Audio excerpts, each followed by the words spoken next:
I'm 32, and for as long as I can remember, I've been the family's built-in, responsible one. You know the type, the guy who gets the midnight phone calls because someone's stranded on the side of the highway. The guy who shows up to haul couches up 3 flights of stairs. The guy who co-signs leases, loans, and whatever other disasters my relatives have decided to sign themselves up for. I didn't choose that role. I just became it. My younger brother Ryan? He's nothing like me. He's 29, good-looking, magnetic, the kind of guy who can charm strangers in the checkout line and then completely forget to pay his car insurance for 6 months. He lives on impulse and vibes. Practicality has never been his strong suit. And then there's his fiancée, Cynthia. Honestly, I never fully clicked with her. She's got this intense, performative energy, like she's always on stage, curating the perfect couple for her Instagram stories. And when she compliments you, it comes wrapped in barbed wire. "Oh, you're just so dependable," she'd say with that tight little smile that never touched her eyes. It's amazing how simple your life is. Like, thanks, I think. But Ryan adored her. Completely head over heels. So I swallowed my feelings and played nice. 3 months ago, they stumbled upon their dream home. And when I say dream, I mean dream, brand new build, glass railing, open concept everything, in a neighborhood where the dogs probably have better health insurance than I do.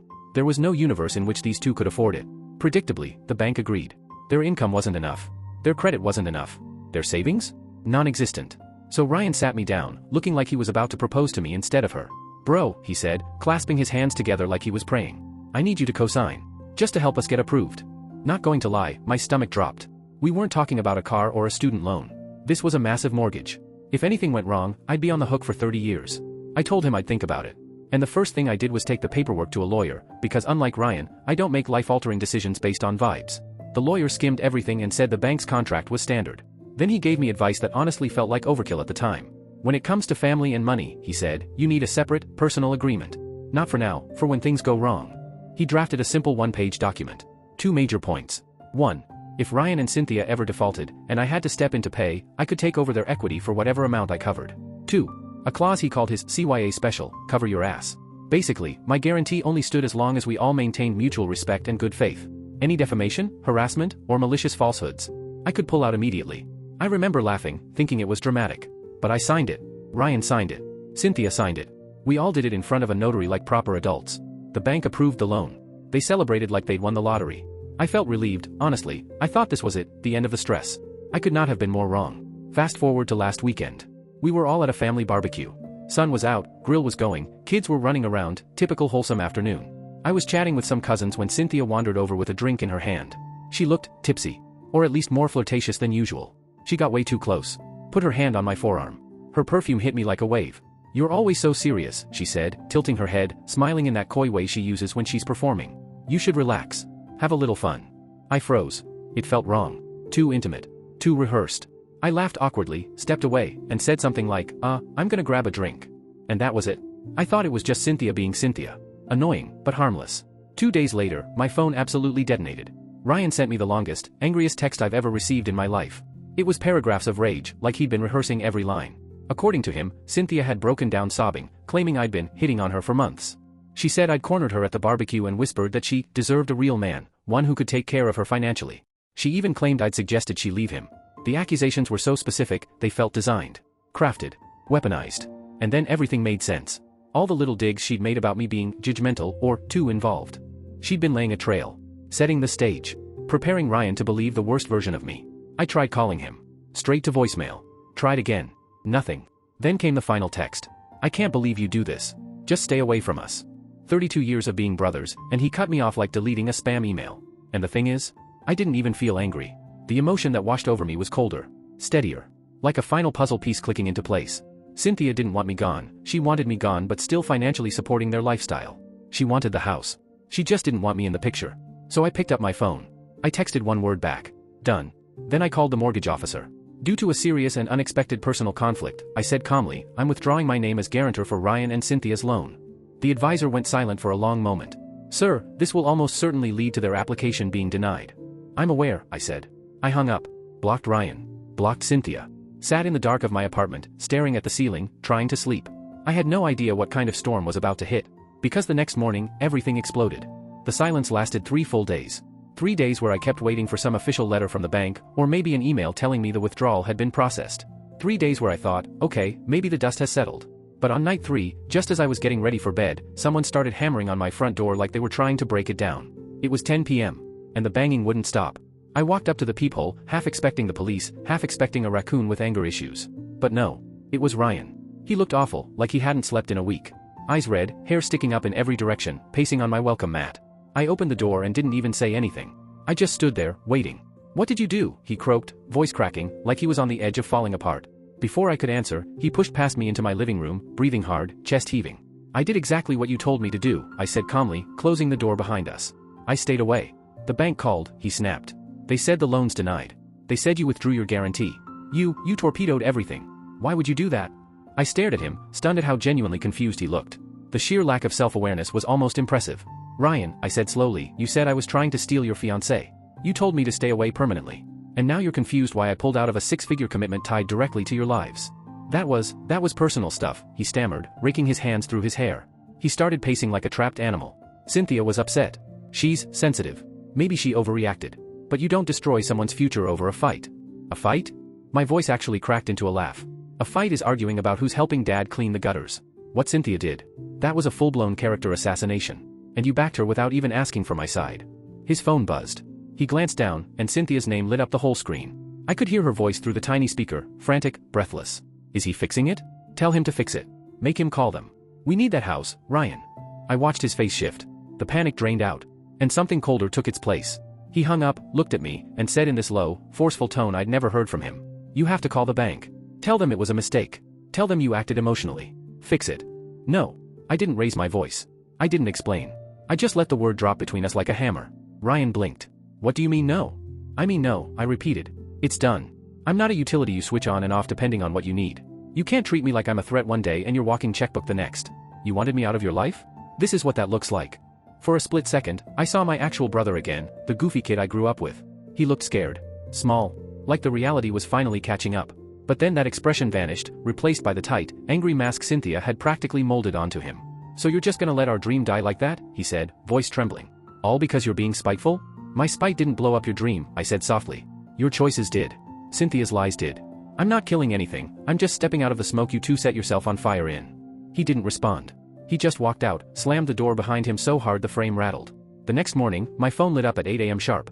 "Mom." Right on cue. Her voice was already emotional before I said hello. "Ryan is devastated. Families work through things. You can't let money ruin everything."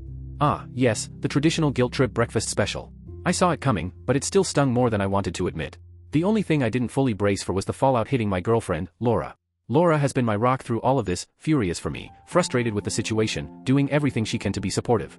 But she's hurting too. She and Ryan used to be close. We'd do double dates, movie nights, all that normal family stuff. And now?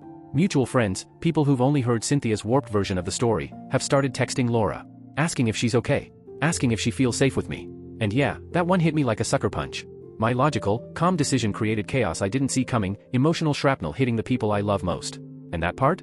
That part hurts in a way I wasn't prepared for. But the worst fallout hadn't even started yet. The family pressure campaign honestly fizzled out way sooner than I expected. After one long, draining call with my parents, the kind where you can feel your blood pressure climbing with every sigh, I finally laid it out for them as calmly as I could. Ryan had a choice, I said. His brother, or a lie. And he chose the lie. Until he can admit what actually happened, I'm done.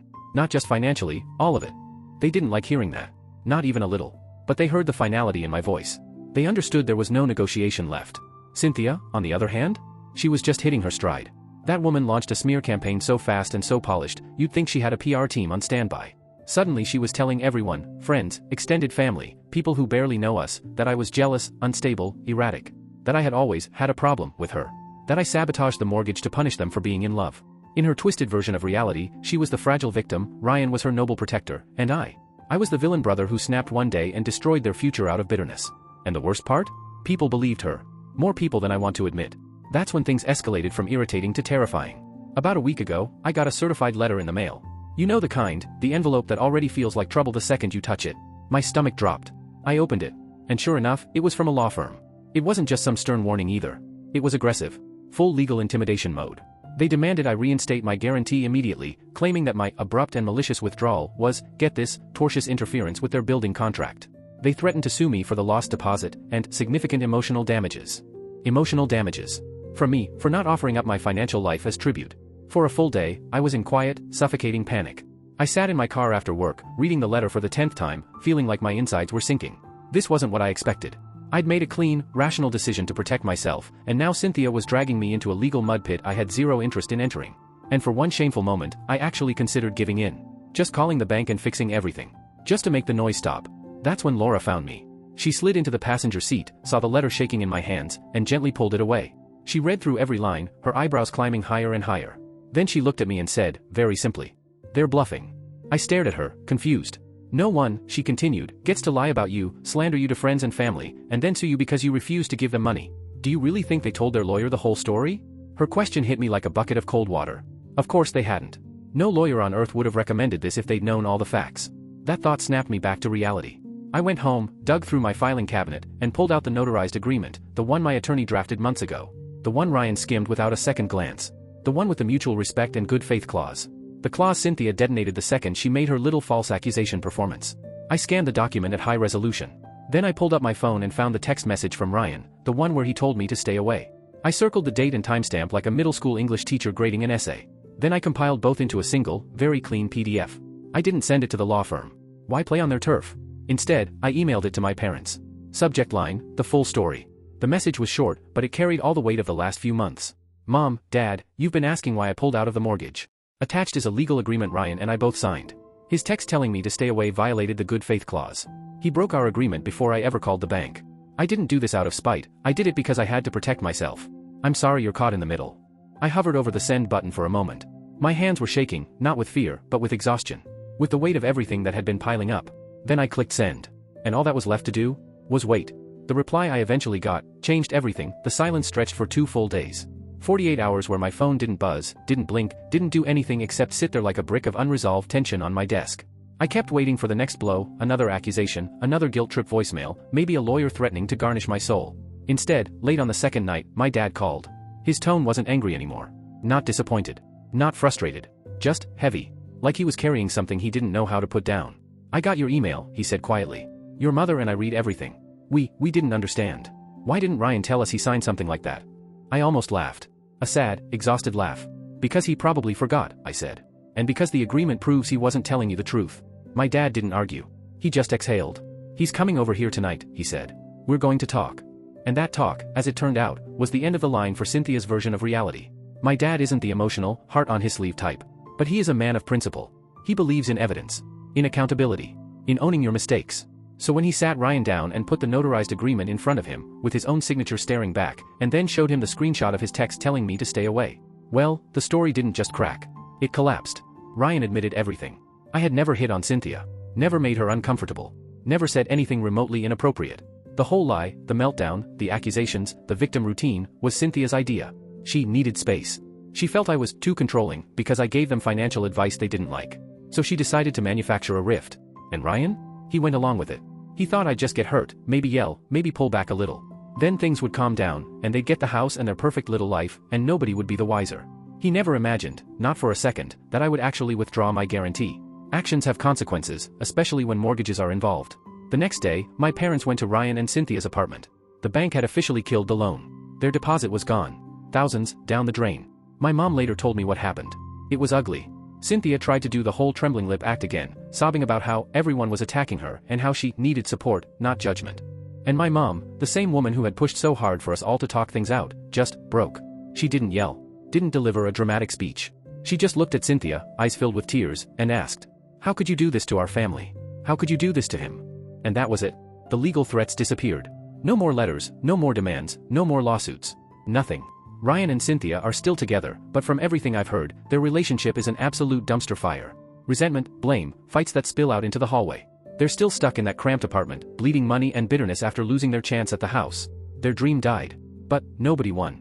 Not really. My brother and I still haven't spoken. Sometimes I see a picture of him on Facebook, the one Cynthia still posts, though noticeably less cheerful, and he looks hollow. Not sad. Not angry. Just drained. Fading. And the truth is, I do feel a bleak sort of justice. But it's mixed with a heavy grief I can't shake. I took a stand, a necessary one. A justified one. But it cost me my brother. And the collateral damage spread wider than I expected. Some cousins, old family friends, people who only heard Cynthia's dramatic, Oscar bait version of events, are still firmly on Team Cynthia. Holidays are going to be a minefield. Laura's taken hits too. She's had to deal with people asking awkward questions, making weird insinuations, even cutting ties with folks who refuse to see the truth. This wound isn't clean. It's jagged. Slow to close. Every part of it hurts in a different way. Then last night, my phone buzzed. A text from a number I didn't recognize. I know it's not enough, but I'm sorry. For everything. I knew it was Ryan. The phrasing, the timing, the weight behind it, it could only be him. I stared at that message for a long time. Typed out a reply. Deleted it. Typed out another. Deleted that too. I must have done that 3-4 times, each version softer or harsher or more diplomatic than the last. And in the end, I just set my phone down. I didn't reply. I don't know if I ever will. Because some contracts, the legal ones, the emotional ones, once they're broken, they can't be repaired. And that's the most rational and the most painful truth I've had to accept.